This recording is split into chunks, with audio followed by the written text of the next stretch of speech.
"Madam," said the young man, addressing Zobeida, "if you wish to know how I lost my right eye, I shall have to tell you the story of my whole life. I was scarcely more than a baby when the king, my father, finding me unusually quick and clever for my age, turned his thoughts to my education. I was taught first to read and write, and then to learn the Koran, which is the basis of our holy religion. And the better to understand it, I read with my tutors the ablest commentators on its teaching, and committed to memory all the traditions respecting the Prophet, which have been gathered from the mouth of those who were his friends. I also learnt history, and was instructed in poetry, versification, geography, chronology, and in all the outdoor exercises in which every prince should excel. But what I liked best of all was writing Arabic characters, and in this I soon surpassed my masters, and gained a reputation in this branch of knowledge that reached as far as India itself.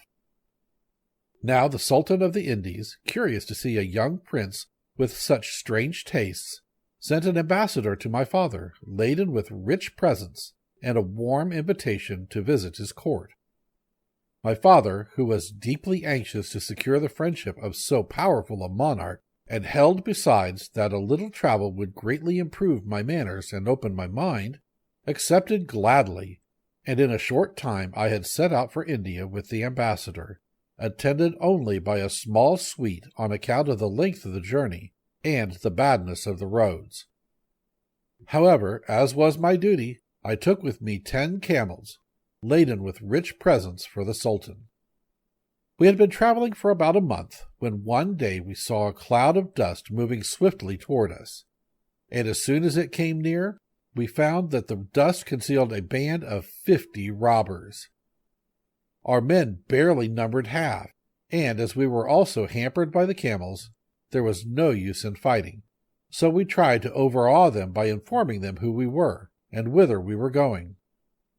The robbers, however, only laughed, and declared that it was none of their business, and, without more words, attacked us brutally.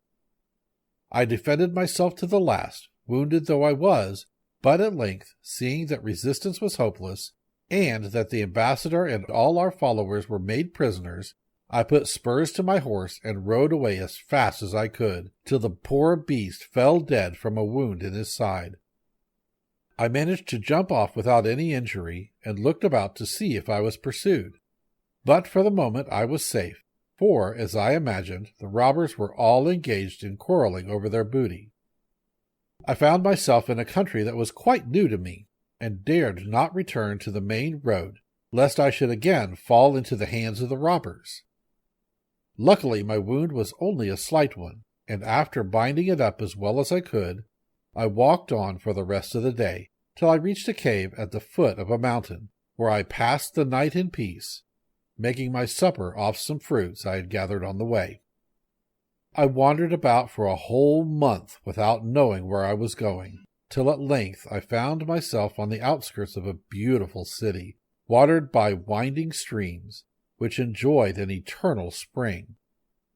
My delight at the prospect of mixing once more with human beings was somewhat dampened at the thought of the miserable object I must seem. My face and hands had been burned nearly black.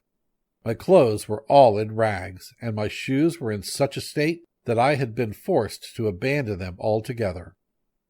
I entered the town and stopped at a tailor's shop to inquire where I was. The man saw I was better than my condition, and begged me to sit down, and in return I told him my whole story. The tailor listened with attention, but his reply, instead of giving me consolation, only increased my trouble. "Beware," he said, "of telling anyone what you have told me, for the prince who governs the kingdom is your father's greatest enemy, and he will be rejoiced to find you in his power." I thanked the tailor for his counsel, and said I would do whatever he advised. Then, being very hungry, I gladly ate of the food he put before me, and accepted his offer of a lodging in his house. In a few days I had quite recovered from the hardships I had undergone, and then the tailor, knowing that it was the custom for the princes of our religion to learn a trade or profession so as to provide for themselves in times of ill fortune, inquired if there was anything I could do for my living. I replied that I had been educated as a grammarian and a poet, but that my great gift was writing. "All of that is of no use here," said the tailor.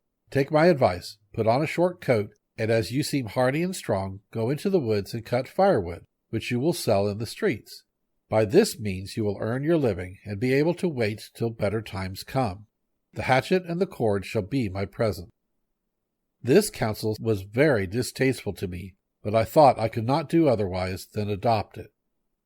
So the next morning I set out with a company of poor woodcutters, to whom the tailor had introduced me. Even on the first day I cut enough wood for a tolerable sum, and very soon I became more expert, and had made enough money to repay the tailor all he had lent me. I had been a woodcutter for more than a year, when one day I wandered further into the forest than I had ever done before, and reached a delicious green glade, where I began to cut wood. I was hacking at the root of a tree when I beheld an iron ring fastened to a trapdoor of the same metal. I soon cleared away the earth, and pulled up the door, found a staircase, which I hastily made up my mind to go down, carrying my hatchet with me by way of protection. When I reached the bottom, I discovered that I was in a huge palace, as brilliantly lighted as any palace above ground that I had ever seen, with a long gallery supported by pillars of jasper, ornamented with capitals of gold. Down this gallery a lady came to meet me, of such beauty that I forgot everything else, and thought only of her. To save her all the trouble possible, I hastened toward her and bowed low. "Who are you?" she said. "A man or a genius?" "A man, madam," I replied. "I have nothing to do with genii." "By what accident do you come here?" she asked again with a sigh. "I have been in this place now for 25 years, and you are the first man who has visited me." Emboldened by her beauty and gentleness, I ventured to reply, "Before, madam, I answer your question, allow me to say how grateful I am for this meeting, which is not only a consolation to me in my own heavy sorrow, but may perhaps enable me to render your lot happier." And then I told her who I was, and how I came there. "Alas, Prince," she said, with a deeper sigh than before, "you have guessed rightly in supposing me an unwilling prisoner in this gorgeous place. I am the daughter of the King of the Ebony Isle, of whose fame you surely must have heard. At my father's desire I was married to a prince who was my own cousin, but on my very wedding day I was snatched up by a genius, and brought here in a faint. For a long while I did nothing but weep, and would not suffer the genius to come near me. But time teaches us submission, and I have now got accustomed to his presence. And if clothes and jewels could content me, I have them in plenty. Every 10th day for 25 years I have received a visit from him, but in case I should need his help at any other time, I have only to touch a talisman that stands at the entrance of my chamber. It wants still 5 days to his next visit, and I hope that during that time you will do me the honor to be my guest." I was too much dazzled by her beauty to dream of refusing her offer, and accordingly the princess had me conducted to the bath, and a rich dress befitting my rank was provided for me. Then a feast of the most delicate dishes was served in a room hung with embroidered Indian fabrics. Next day, when we were at dinner, I could maintain my patience no longer, and implored the princess to break her bonds, and return with me to the world which was lighted by the sun. "What you ask is impossible," she answered, "but stay here with me instead, and we can be happy, and all you will have to do is betake yourself to the forest every 10th day, when I am expecting my master the genius. He is very jealous, as you know, and will not suffer a man to come near me." "Princess," I replied, "I see it is only fear of the genius that makes you act like this. For myself, I dread him so little that I mean to break his talisman in pieces. Awful though you think him, he shall feel the weight of my arm, and I herewith take a solemn vow to stamp out the whole race." The princess, who realized the consequences of such audacity, entreated me not to touch the talisman, If you do, it will be the ruin of both of us, said she. I know Jeannie much better than you. But the wine I had drunk had confused my brain. I gave one kick to the talisman, and it fell into 1,000 pieces. Hardly had my foot touched the talisman when the air became as dark as night. A fearful noise was heard, and the palace shook to its very foundations. In an instant I was sobered, and understood what I had done. "Princess," I cried, "what is happening?" "Alas!" she exclaimed, forgetting all her own terrors in anxiety for me. "Fly, or you are lost!" I followed her advice and dashed up the staircase, leaving my hatchet behind me. But I was too late. The palace opened, and the genius appeared, who, turning angrily to the princess, asked indignantly, "What is the matter that you have sent for me like this?" "A pain in my heart," she replied hastily, "obliged me to seek the aid of this little bottle. Feeling faint, I slipped and fell against the talisman, which broke. That is really all."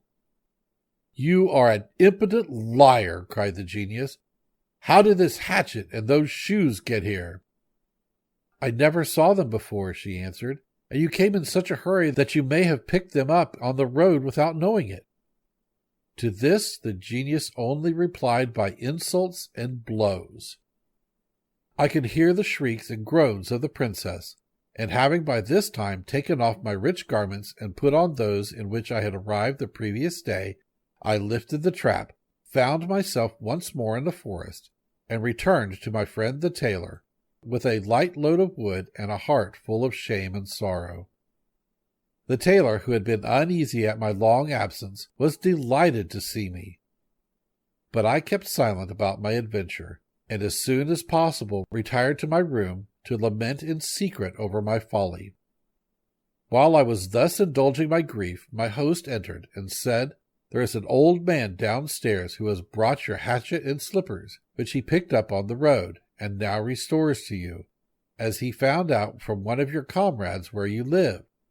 You had better come down and speak to him yourself." At this speech I changed color, and my legs trembled under me. The tailor noticed my confusion, and was just going to inquire the reason when the door of the room opened, and the old man appeared, carrying with him my hatchet and my shoes. "I am a genius," he said, "the son of the daughter of Elblis, prince of the genii. Is not this hatchet yours, and these shoes?" Without waiting for an answer, which indeed I could hardly have given him, so great was my fright, he seized hold of me, darted up into the air with the quickness of lightning, and then with equal swiftness dropped down towards the earth. When he touched the ground, he rapped it with his foot. It opened, and we found ourselves in the enchanted palace, in the presence of the beautiful princess of the Ebony Isle. But how different she looked from what she was when I had last seen her, for she was lying stretched on the ground, covered with blood, and weeping bitterly. "Traitoress!" cried the genie. "Is not this man your lover?" She lifted up her eyes slowly and looked sadly at me. "I never saw him before," she answered slowly. "I do not know who he is." "What!" exclaimed the genius.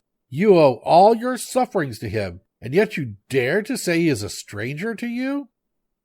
"But if he really is a stranger to me," she replied, "why should I tell a lie and cause his death?" "Very well," said the genius, drawing his sword. "Take this and cut off his head." "Alas," answered the princess, "I am too weak even to hold the saber. And supposing that I had the strength, why should I put an innocent man to death?" "You condemn yourself by your refusal," said the genius. Then, turning to me, he added, "And you, do you not know her?" "How should I replied, resolved to imitate the princess in her fidelity. "How should I, when I never saw her before?" "Cut her head off, then, if she is a stranger to you, and I shall believe you are speaking the truth, and will set you at liberty." "Certainly," I answered, taking the saber in my hands, and making a sign to the princess to fear nothing, as it was my own life that I was about to sacrifice, not hers. But the look of gratitude she gave me shook my courage, and I flung the saber to the earth. I should not deserve to live, I said to the genius, if I were such a coward as to slay a lady who is not only unknown to me, but who is at this moment half dead herself. Do with me as you will. I am in your power, but I refuse to obey your cruel command. I see, said the genius, that you have both made up your minds to brave me, but I will give you a sample of what you may expect. So saying, with one sweep of his saber he cut off a hand of the princess, who was just able to lift the other to wave me an eternal farewell. Then I lost consciousness for several minutes. When I came to myself, I implored the genius to keep me no longer in this state of suspense, but to lose no time in putting an end to my sufferings. The genius, however, paid no attention to my prayers, but said sternly that this is the way in which a genius treats the woman who has betrayed him. If I chose, I could kill you also, but I will be merciful and content myself with changing you into a dog, an ass, a lion, or a bird, whichever you prefer. I caught eagerly at these words, as giving me a faint hope of softening his wrath. "O genius," I cried, "as you wish to spare my life, be generous and spare it altogether. Grant my prayer and pardon my crime, as the best man in the whole world forgave his neighbor who was eaten up with envy of him." Contrary to my hopes, the genius seemed interested in my words, and said he would like to hear the story of the two neighbors. "And as I think, madam, it may please you, I will tell it to you also."